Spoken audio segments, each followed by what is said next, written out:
May tuloy ba tayo mamaya? Mamaya, wag natin ko. Oy, G, may bagong papasok sa atin na babae. Sino? Pasok ba natin? Sige. Sundin nila ang batas ko. Ba, hindi ba tayo lalabas dyan? Mamaya na, relax ka lang. Sige, G. Sabihan ko na ng mga papasok sa atin. Uy, masahe. Uy, ayusin mo. Oy, G! Kasama ako, klase ko. Gusto sumali.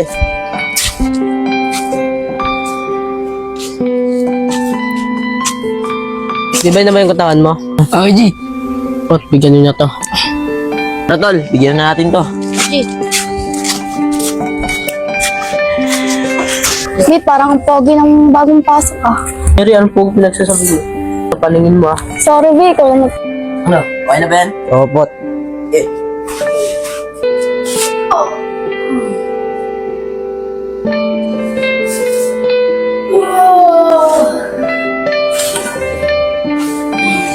Isa na lang.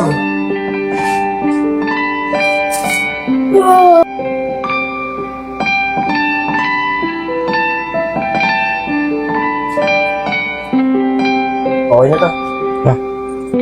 Tara, punta tayo kay OG. G, okay na to, G.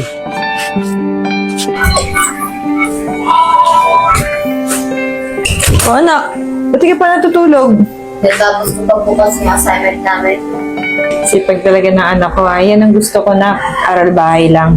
Siyempre para sa inyo rin naman po yung ginagawa ko. O basta anak ha, pipili ka ng maayos na kaibigan ha. Hindi yung isasama ka sa masamang gawain. Ah, ano ka ba? Hindi yun. Paalalahanan na kita na kasi baka sumama ka kasi sa kani-kaninong kaibigan. Hindi mo nasabihin yan ba? Alam ko naman gagawin ko. Salamat na.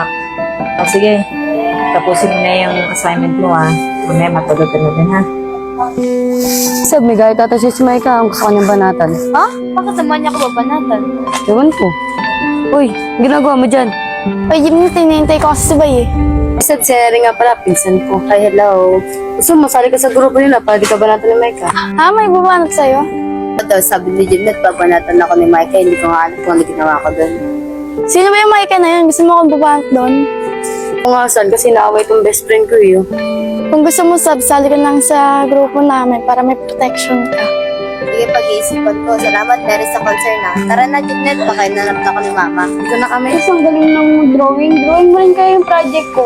O Dayan, andito ka Opo, tita. Tita, ang galing po pala mag-drawing ni Sabrina. Siguro nagmana po siya sa'yo. Ha? Hindi ah. Baka sa papa niya nagbana yan.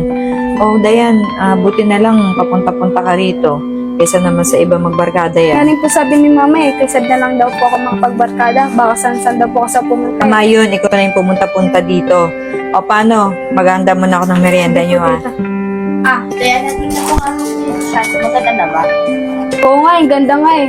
Drawing mo rin kaya ako. Uy, may bayad, no? Bayad. Sige ka, di na ako pupunta dito. Joke lang. Sis, kilala mo ba si Micah? Yung grade 11 student? Ayun ba sa gulera? Bakit?